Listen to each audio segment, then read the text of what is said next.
Hey everybody, what's up? This is Cam with Danomics.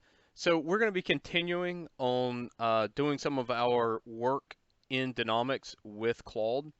So in the previous couple videos that I made, we had Claude set up a CPI, recommend a key well candidate, and set that key well.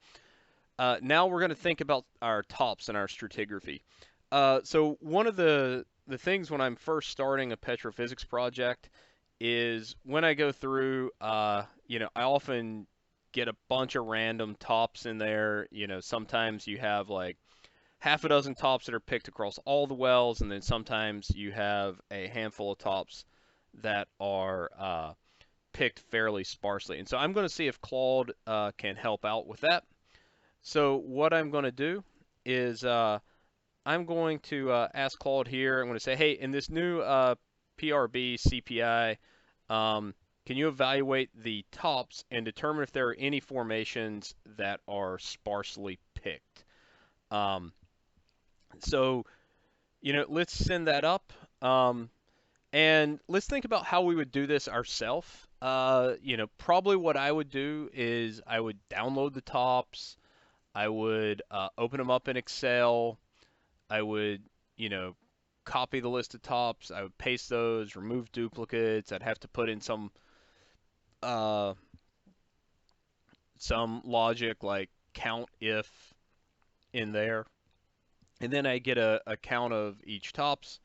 Um, it's something that I've done a number of times, so maybe not the biggest challenge for me, but for a lot of people, that are either not as familiar with Excel or maybe haven't approached this before, it could be a little intimidating. So I think this is an excellent test to see if Claude can help us out. So let's see what it comes up with. So far, it said, hey, yeah, I know the project.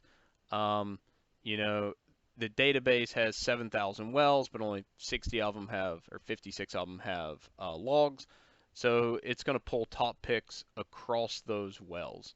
Um, I don't want you to have to sit here and watch Claude think. So once again, I'm going to pause the video and we'll be back in a minute once Claude responds. All right, so Claude has came back with an answer in about the amount of time it took me to go to my kitchen and grab a coffee.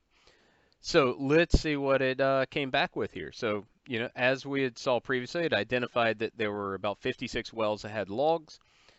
And then it says it pulled every top pick. It said the tops data set actually has 79 wells, but 23 of those are kind of outside of what our CPI has.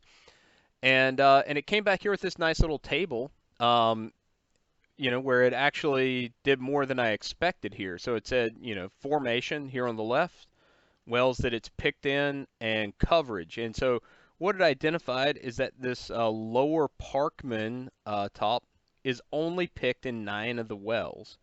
Um, and as we're coming through here, we see that, Carlisle's picked through 100% of the wells, and then we have the Frontier, Mowry, Muddy, and Dakota with less coverage. Um, and it says, hey, basically, yep, the lower Parkman's missing. It says the deep section, we start to see fewer and fewer uh, picks in here, and it says the only coverage gap that it really flags is in terms of decision making is the lower Parkman, and that Mowry to Dakota drop off is just because the wells don't reach that TD. So this is kind of what we would expect to see.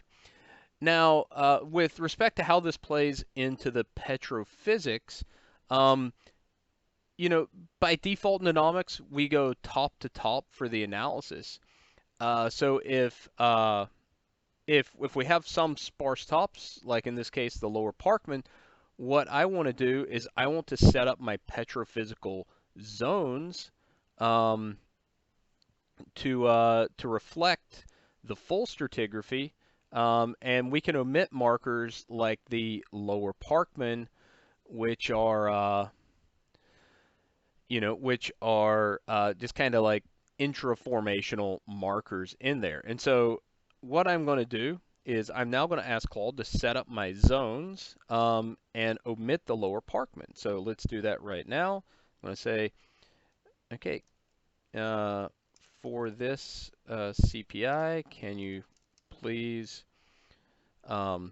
set up the zones, making sure to omit the lower Parkman that you've flagged as having sparse coverage.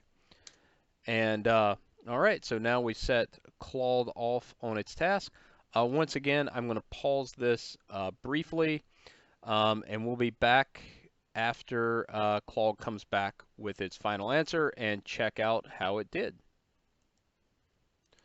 Okay, so we see that Claude has now came back with its answer, and it says, yep, the zones are all now set, custom stack of 11 zones. Everything looks correct with respect to Claude's response, but the proof is really in the pudding here. So what I'm going to do, I'm going to just give a little refresh here to make sure we're looking at the latest things. I'm going to say edit zones. And what I see is that Claude has set up our zones for us: Lewis, Teapot, Parkman, Sussex, Shannon, Niobrara, Carla.